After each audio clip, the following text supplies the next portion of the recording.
nombre completo, nacionalidad, fecha de nacimiento, contexto. ¿Para qué pingo me sirve todo esto?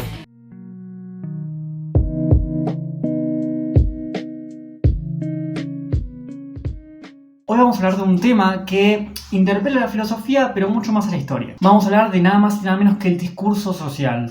Pero para hablar del discurso social, primero tenemos que hablar de la corriente que estudia justamente los discursos.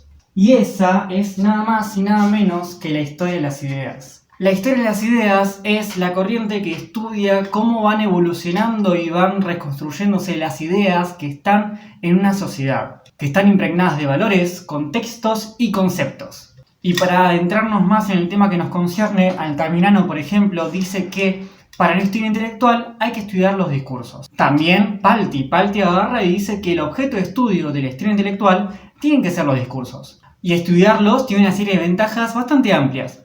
Pero hoy no nos vamos a centrar en eso.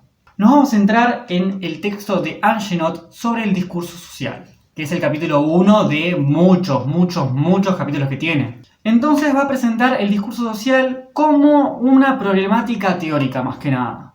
Va a definir el discurso social como el conjunto de formas discursivas que circulan en una sociedad en un momento histórico específico. Dice que el discurso social es todo lo que se dice y escribe en una sociedad. Todo lo que se imprime, todo lo que se habla públicamente, todo. Y esto va a representar el modo en que se difunden las ideas, se configuran y arma los valores de una sociedad. Entonces, con respecto al discurso social, va a meter también el concepto de hegemonía, entendida como un conjunto complejo de reglas prescriptivas, de diversificación de lo decible, de cohesión y de integración. O sea, es el control ideológico de una clase, de un conjunto de personas en una sociedad. Y estos dictan qué discursos son legítimos o son válidos. Entonces, hay hegemonías que dicen qué es lo que se puede decir y qué es lo que no se puede decir en una sociedad. Ahora, para Angenot, al estudiar los discursos, es importante ver la forma. Y destaca que la forma es vital e importante porque es el modo en que se expresan las ideas. Tanto el género, como el estilo, como la estructura es vital para estudiar los discursos. Ve cómo se moldean y cómo se legitiman. También son clave porque reflejan las ideas y contenidos de la cultura dominante. Y entendemos a dominante como los elementos centrales que definen el funcionamiento de un proceso cultural en un periodo histórico determinado. Esto dicho por Williams. Entonces, la forma o cómo se dice es un medio parcial del funcionamiento del discurso. Es un medio de la realización del propio mensaje. Y con respecto a la forma, va a decir que todo es ideología.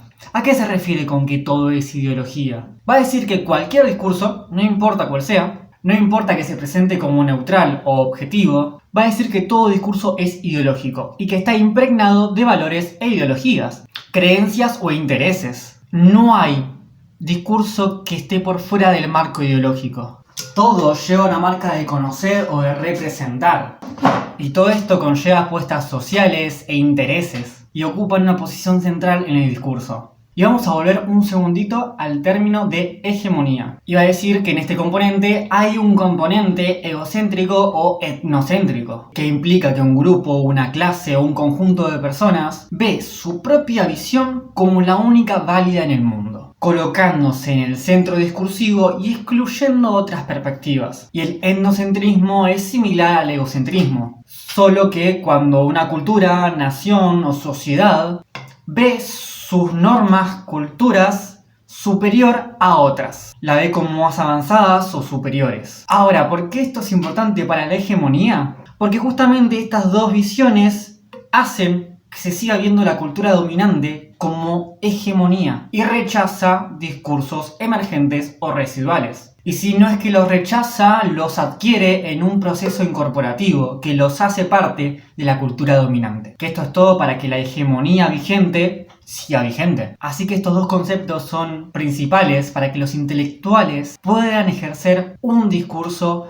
dentro de la hegemonía y dentro de la sociedad que sea válido. Entonces, Angenot, para estudiar los discursos, va a decir, bueno, tengo una metodología. Va a ser el método de estudio en corte sincrónico, que va a consistir en analizar los discursos y su circulación en un momento histórico específico, sin centrarse en su evolución o desarrollo a lo largo del tiempo. Entonces busca, por así decirlo, ver cómo los discursos interactúan y se estructuran en su momento dado, lo que permite entender la hegemonía y las ideologías de ese momento, entendiendo cómo se articula el discurso, ya que los discursos no existen de formas aisladas, sino que tienen una influencia mutua entre ellos, se contraponen y dialogan dentro del mismo periodo histórico. Es por eso importante entender que Sarmiento escribe Facundo en un momento en el que busca una civilización de la Argentina, y no entender su texto fuera de su contexto histórico, porque si no el valor de lo que dice el discurso se pierde. Así que nada, espero que te haya gustado, y que a partir de ahora cuando leas un texto lo leas en contexto, y no lo leas fuera de sí, para que tu lectura sea mucho más fuerte. Si te gustó, dale like y suscríbete.